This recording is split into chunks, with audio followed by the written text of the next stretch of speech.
Bonjour à tous, moi c'est Bandy, je vous présente la carte PV Brain, je vais vous montrer comment la monter. Tout d'abord, il faut commencer par le step down, donc la partie qui transforme le 5 volts en 3 volts 3 pour les relais et ainsi de suite. Il se présente sous cette forme. Il faut bien faire attention au sens, le 5 volts est vers le bas, le 3 volts 3 vers le haut. Il faudra juste la clipser comme ceci et la souder.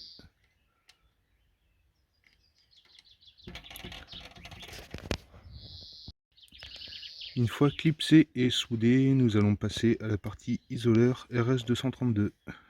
Donc ça se présente sous cette forme-là. Ça permet d'isoler la partie onduleur de la partie PV Brain en cas de problème. Donc pour moi, j'ai préféré le faire en partie clipsable avec des handlers femelles. Ça vient simplement se clipser comme ceci et c'est parfait. Donc il faudra juste connecter votre onduleur directement en câble droit RJ45 et ici pour la partie écran pour pouvoir faire le contrôle et mettre votre onduleur en veille lorsque vous n'en avez plus besoin. La partie écran vient ici à ce niveau là, au niveau de la pin H8 pour pouvoir la contrôler avec les relais. Par la suite, nous allons passer au ESP32 qui vient se clipser directement ici.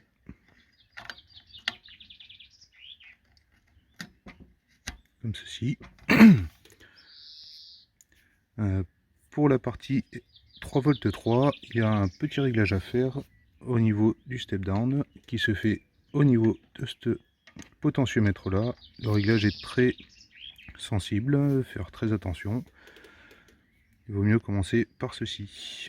Si vous ne voulez pas utiliser le step down, il y a le 3 volts 3 de l'ESP32 directement sur la pin H9 à ce niveau là. Il suffit juste de mettre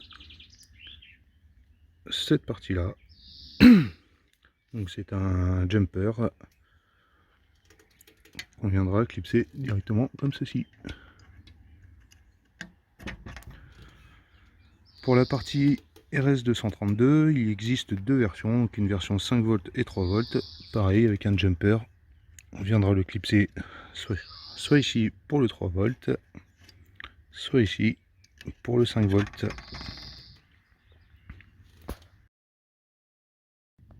Pour la partie PCF, donc il faudra souder au préalable deux fils pour chaque PCF et on viendra mettre des entretoises pour pouvoir les lisser et les clipser directement comme ceci. Donc la partie 230 volts viendra directement sur le bornier et la partie communication viendra via des fils directement de là à ici sur les borniers. Pour la partie PZEM, donc il y a deux solutions qui s'offrent à vous pour la partie communication. Donc soit les mettre directement ici en version clipsable comme j'ai fait actuellement, ou soit directement via les GST directement sur le PZEM qui a à l'origine.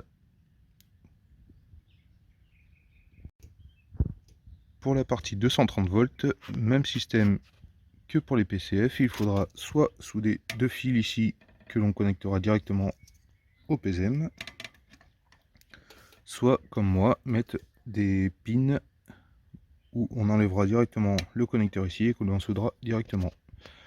Si vous optez pour ce choix là, les bobines ont la possibilité d'être branchées directement sur le haut via ces deux connecteurs là. Pour la partie alimentation, donc nous avons ici le 230 volts qui se branchera directement au niveau d'une prise de courant de chez vous ou après l'inverseur de source si vous en utilisez un, qui viendra juste alimenter l'alimentation 5 volts pour pouvoir alimenter votre ESP. Pour la partie PZEM côté onduleur, il faudra le brancher à ce niveau là, donc juste phasé neutre à la sortie de l'onduleur. Et pour la version grid, Donc il faudra brancher directement avant l'inverseur de source ou directement au niveau de votre disjoncteur EDF. Bien sûr, après avoir installé un différentiel et un autre disjoncteur. Sur cette carte, nous avons fait le choix de mettre plusieurs pins I2C pour pouvoir brancher plusieurs capteurs, donc capteurs de température et autres. Nous avons fait le choix aussi de mettre plusieurs connecteurs 0 V, donc GND, 5 volts, pour pouvoir alimenter les relais qui viendront après, et une partie 3 v 3 si besoin. Nous avons rajouté aussi quelques pins, quelques sorties qui restaient de l'ESP, au cas où on voudrait ajouter quelques options plus tard.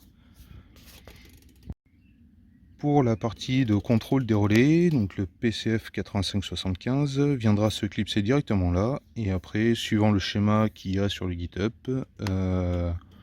brancher directement sur les relais. Pour la partie BMS, donc nous avons fait le choix de mettre des connecteurs directement comme ceci. Suivant le BMS que vous avez, donc la NT BMS par exemple a besoin d'un 3 v 3 qui se branchera directement sur la première ici, et vous avez le choix soit en 3 v 3 soit en 5 volts comme la partie isolateur I2C. Pour la partie isolateur I2C, pour ceux qui n'ont pas de connecteur RJ45 sur leur onduleur, il est possible de connecter directement via ce petit connecteur vert le RX, le TX et le GND qui ira directement à ce niveau-là, à l'entrée de l'isolateur I2C.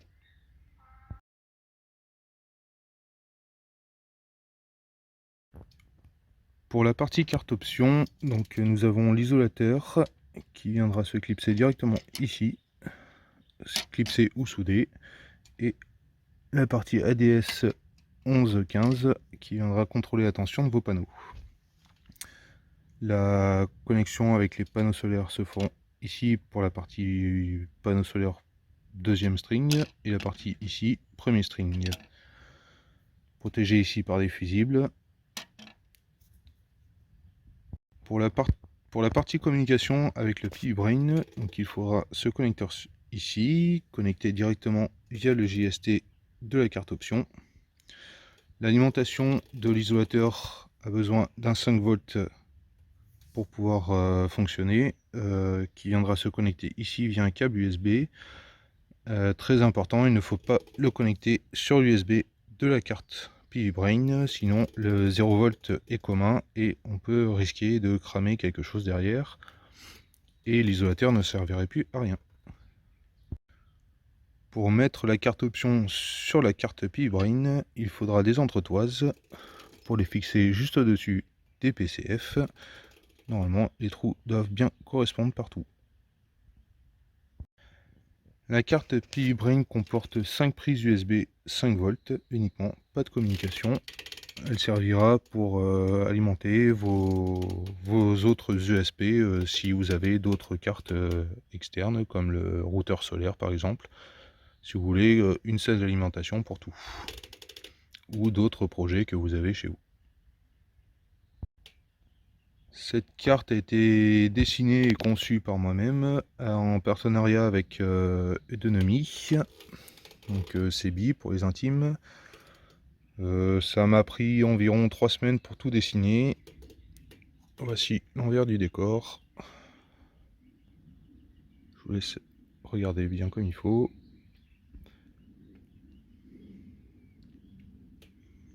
Voilà, j'espère que cette vidéo vous aura plu et j'espère que cette carte vous plaira aussi. Merci, à bientôt.